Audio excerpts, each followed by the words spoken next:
Sorry, dapat ayoko sana sabihin to, pero kung titingnan mo po yung mga gustong magpa-impeach sa VP Sara, kay VP Inday Sara, mana-mana po sa ating presidente. Bangag din po eh. Tingnan nyo po yung isa humawak ng piatos, ngiwi. Yung katabi po nung ngiwi, sumasayaw sa bilibid.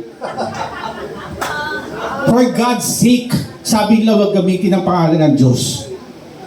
Pero tingnan nyo naman, alam nyo, nakakalungkot eh. Yung mga kumakampi sa mga gusto ng impeachment, dalawa lang po yan eh. Either may mga illegal na gawain o kaya mga bangag. Lahat naman po ng galit kay Tatay Digong, mga nasagasaan po niya yan. Sa illegal na droga, illegal na gawain, sa mga ganid na gusto magbulsa namang bulsa. Tingnan niyo po si Ridon, galit na galit ng gagaliite. Yung kamukha po ni Mr. Bean, galit, ano po ni Kok, yan sabi po ni Sir Bong, kamukha ni Kokey. Galiiting galaite, bakit po? Lakwatsyador po yan kasi. Nung nilagay po ni Tatay Digong, ng dating presidente natin, wala pong ginawa kundi maglakwatsa. Kaya po gigil na gigil. Sino po ba mga gusto mag-impeach kay VP? Mga oligarkiya na gustong mahawakan ang politiko. Mga simbahan, mga reliyoso daw. Pero asahan mo, kampi sa komunista. Pilipinas. Huwag po nating daanin sa usaping politika. Daanin po natin sa pagiging Pilipino. Bakit po ba? Tayo po hospitable kung tawagin ng mga Pilipino pag hindi mga kilala. Pero tingnan niyo po ginawa sa dating presidente, pinakidnap. Matanda na, may sakit na. Yan po yung mga galit sa mga VP. Gumagante dahil nasagasaan po ng tatay niya. At mga komunista, inuulit ko mga komunista. Mga madre po, pero damit madre lang po, mga pari po. Yung pare, adik dati, ngayon galit na galit din sa presidente. Tingnan niyo naman po yung mga background. Tingnan po natin yung mga gusto magpa-impeach sa VP. Sa kayo nakakita na ang gusto magpa-impeach sa VP, sumasayaw sa bilibid. Nakikipag-negotiate sa mga big-time drug lords. Nasa po yung utak natin, lahat po tayo nakapag-aral. Minsan nga po yung elementaryo, mas magaling pa sa mga nakakatanda eh. Pilipino po tayo lahat, dapat nga po hindi tayo nag-aaway-away, kaya hindi po tayo umuunlad. Kasi pagdating po sa politika, may kinikilingan po tayo kahit baluktot. Kahit kurap, kinakampihan natin. Mapa national, mapa LGU, kurap!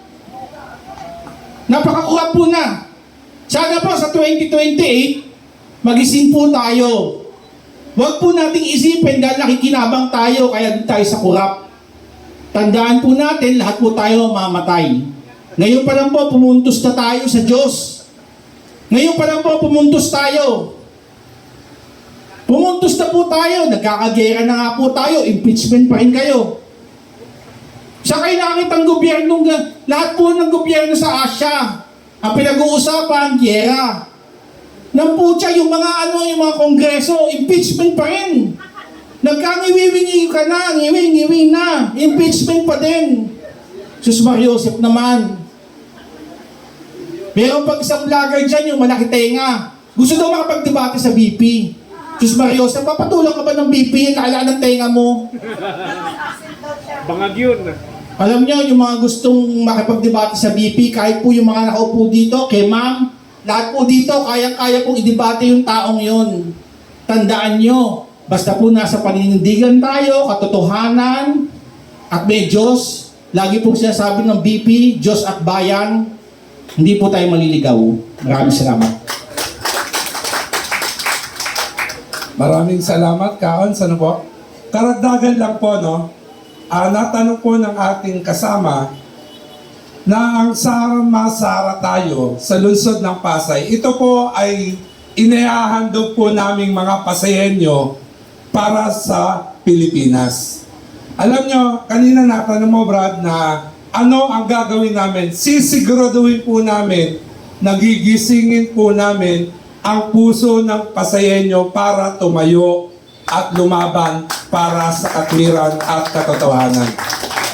Hindi po pwedeng tanggalin ng 254 elected congressman, 64 party list at 24 senator ang isang inilek o inihalal ng taong bayan na may botong 32,200,000. Hindi po pwede yan. Para saan pa ang COMELEC? Bukod siya ang dadaya, para saan pa ang eleksyon? Asaan ang democratic process sa ating bayan? Kaya kami po sa lungsod ng Pasay, gusto po namin iparating sa bawat sulok ng aming barangay, ipinaparating po namin sa aming representative. Dapat ang boses ng Pasayenyo ang tanungin mo bago ka pumirma.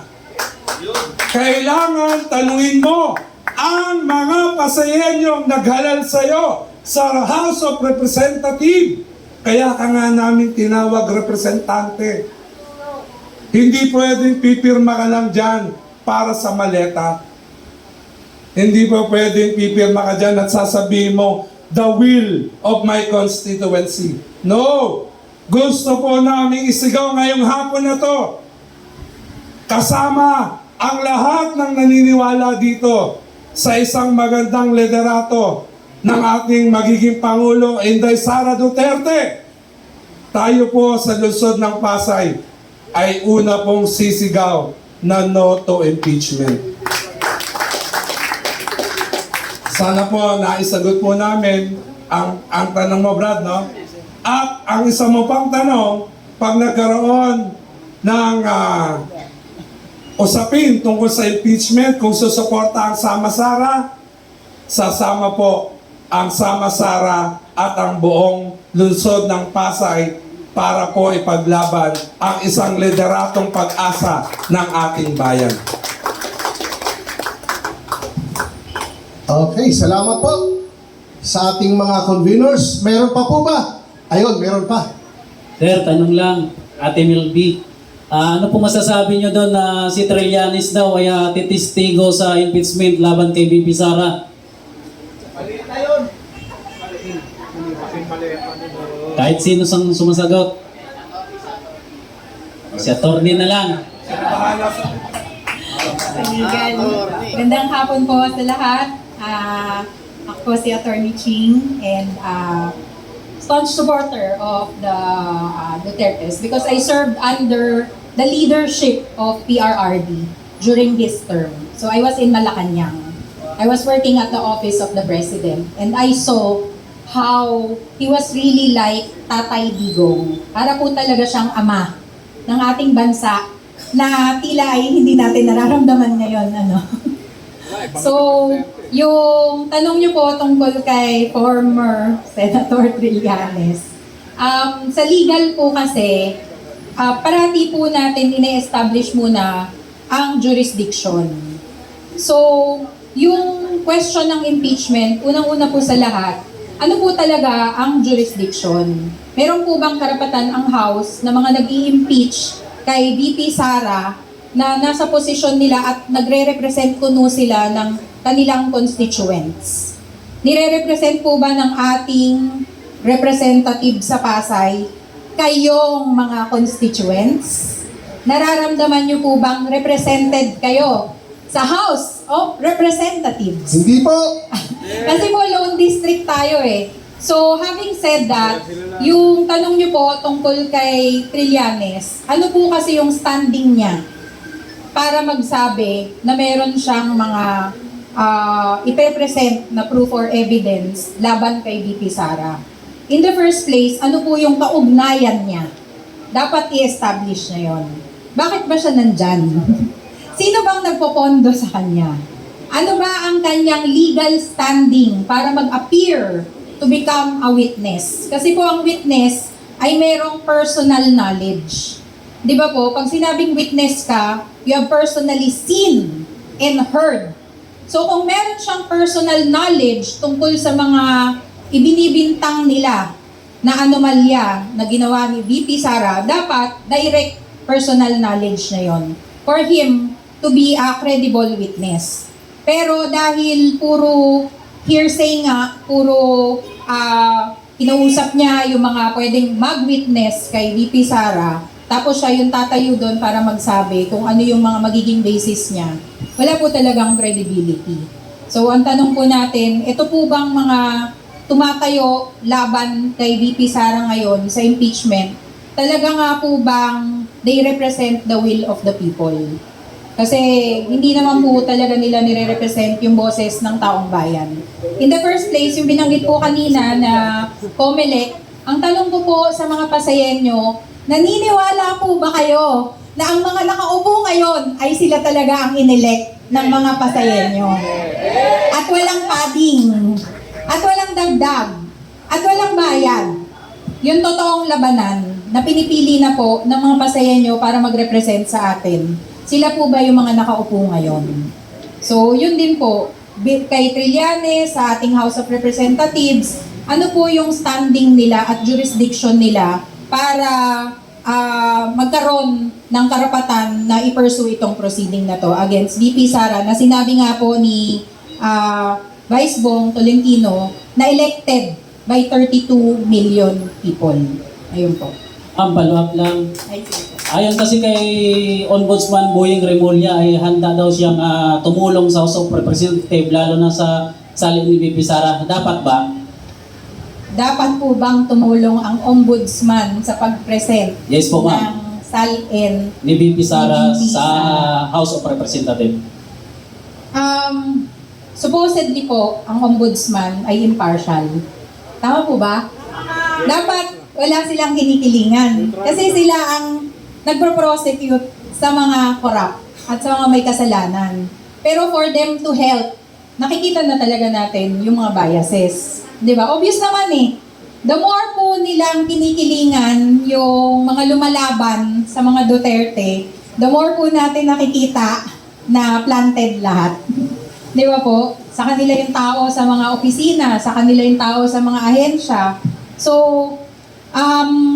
dumudugo na po ata yung puso ng taong bayan, pero nafe-feel nyo ba na parang helpless tayo?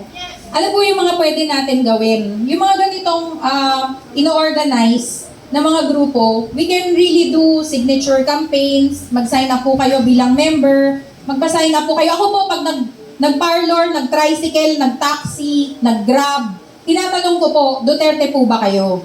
Tapos meron po akong mga kinukuhang number nila. Tapos tinatanong ko, willing po ba kayo mag-sign sa Kami Naman Time?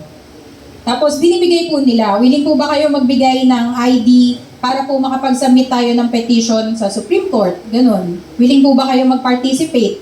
Kasi yun po yung legal process. Hindi naman natin pwedeng asahan na lang yung pag-iingay sa Facebook.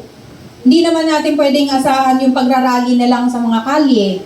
Kailangan po, meron po tayong gawin na concrete na mga aksyon para po masabi na yung nagre-represent po dito sa amin sa Pasay na nakaupo doon ay hindi niya po talaga nire-represent ang kanyang constituents. Ayun po. So, thank you po. Salamat po, attorney. Mayroon pa po bang nais magtanong? Sige po, Hello. meron, okay. Kay attorney rin po, about po to sa SAL-ND ni VP Sara. Ay, Pasagutin ko na yung mga tanong. Ako po si Choy Anas. Bankero po ako at businessman.